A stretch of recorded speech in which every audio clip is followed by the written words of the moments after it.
What do you got there? Yeah, man. It's nice, man. You know, the posters, these things, we're all the same size. Everyone's the same height. It's perfect for me. You like that, right? Yeah, it's nice. You see the new commercial that just came out when you guys are all the cartoon characters? Yeah, doing a little dance. Yeah, all right. You got some swag there. I The do. backwards hat. That's dope. I can get down with that. It's amazing what they can do in videos, turn people without swag into having swag. Oh, look at this guy. Look at this guy. Okay. But we are a long ways from Tom's River here. How do you feel? You've done this before. You fought in Abu Dhabi. Now we're in Japan. Do you like fighting far away from home, or would you rather just fight in the U.S.? You know, it's an experience. 10 years down the road, I'm going to appreciate all this stuff. You know, obviously in the present time, it's always, you know, has its obstacles. You get over it, though. You know, this stuff doesn't faze me anymore. Now, you came out here on Friday, right? I flew out Friday, got here Saturday, yeah. How are you adjusting? Do you feel like you're on point now? I feel like I adjusted right away, you know, I don't know. When it's nighttime, I can sleep. Daytime, I'm up, ready to go. I felt great, I really did. But this fight is actually, I think locally it's going to take place at around like 11 or 12 Sunday. You're not used to fighting at that time, so what are you going to do to get your body ready to peak at that time? Yeah, you know, honestly, we train in the morning. You know, I do a lot of my sparring in the morning, you know, sometimes not 10 o'clock, you know, so it's really not much different.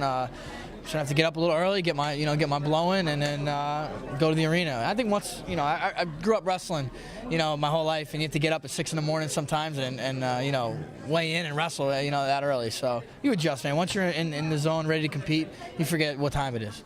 Correct me if I'm wrong here, but it feels like finally, as champion, you no longer have to answer those questions about, you know, the BJ stuff, the Gray stuff. Finally, people have accepted you as champion, and now you're coming in as the big favorite and as the guy to beat. Does it feel different from your last couple of fights, this one? You know, it doesn't. I'm the same in here. You know, I always have my own doubts and my own assurance. So, you know, I feel good. I feel confident. And, you know, whether I'm the underdog or not, that stuff obviously doesn't matter because I've been the underdog in my previous fights and I came out on top. So I don't pay attention to those things. What kind of problems do you think Benson poses as a fighter? You know, he's a big guy. He's athletic, very flexible, and maybe impossible to submit. So he's got a good pace, good engine. He's got a lot of things. You know, he's very well-rounded. You know, I really can't say he's picked many, you know, holes in his game. Right.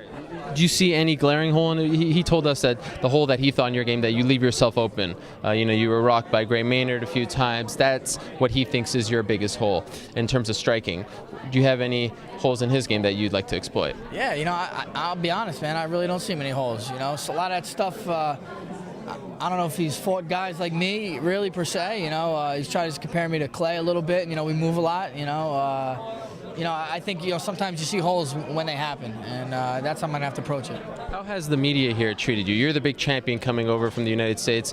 How has it been? How's the experience been? Besides you telling me I got no swag, I mean, it's been pretty good. You got to keep you grounded. I mean, you know, we don't want to get to your head. No, it's been great. You know, the Japanese media is very, very cool, man. They're you know, a little reserved and stuff, the way they handle things. It's been a great experience so far. Now, have you ever been to Japan or any of the, I know Henzo has fought over here, Ricardo, have you ever been with them over here? No, I haven't. This is my first, well, besides the press conference you know, a couple months ago, it's my first time here, you know, competing here and everything. Have you asked them for advice about what it's going to be like? And what? Yeah, I did. You know, the whole silent crowd, you know, just getting out here early enough to get acclimated, the food, you know. But, you know, luckily I don't cut much weight, and I got a pretty strong stomach. You know, I've pretty much found a couple of Italian places to eat at, so I feel at home. How much are you weighing right now? I'm probably 160, you know, maybe a little less. You know, I'm working my way down. You know, that's kind of what I weigh. Yeah, so it's nice. Is the UFC still trying to put that idea in your mind of going down to 145? I mean, it's they haven't really mentioned it in a while, you know, especially with this fight looming. You haven't heard it at all.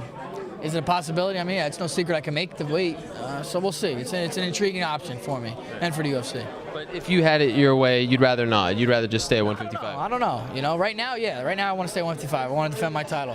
You know, after this fight, I probably want to, you know, want to just keep going at it. You know, see what I can do. But it's a nice option to have. Yeah. In the New Jersey, New York area, it's been really good times, right? Where the Giants and Knicks are doing really well. Does that stuff kind of motivate you as you go into battle? It's cool. You know, it's cool to feel the buzz, feel everybody's got a good demeanor around them. You know, it's winning attitude kind of rubs off on people. Yeah. When are you going to get your teammates back for hijacking your car there? Yeah. Or have you gotten them back? No, not yet. It was really Akira. He was the mastermind behind it all. But if you've seen it, it really didn't get me that good. You know, come on, we gotta do a little better than that. Well, it seemed like you were nervous for a second, but like the real Frankie came out, the swag came out. You're like, how dare you get that card down right now? Do you know who I am? You didn't pull out the "Do you know who I am" card, which would have been bad. No, you can't do the "You know I am." That's swag less. You know what I'm saying? But yeah, you know, I came out a little bit. You know, so.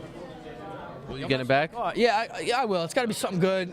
You know, I keep getting asked about it. When you get asked about it, he's gonna be expecting it. So we'll let it die down a little bit, and we'll get him when he expected. All right, final question. How do you expect this one to play out on Sunday? Yeah, you know, I'm going to go home on that 14-hour trip, still the champion. You know, that's my goal, and I believe that I've done everything in my power to make sure that happens. Good luck. Look forward to it. Thank you, man. Appreciate it.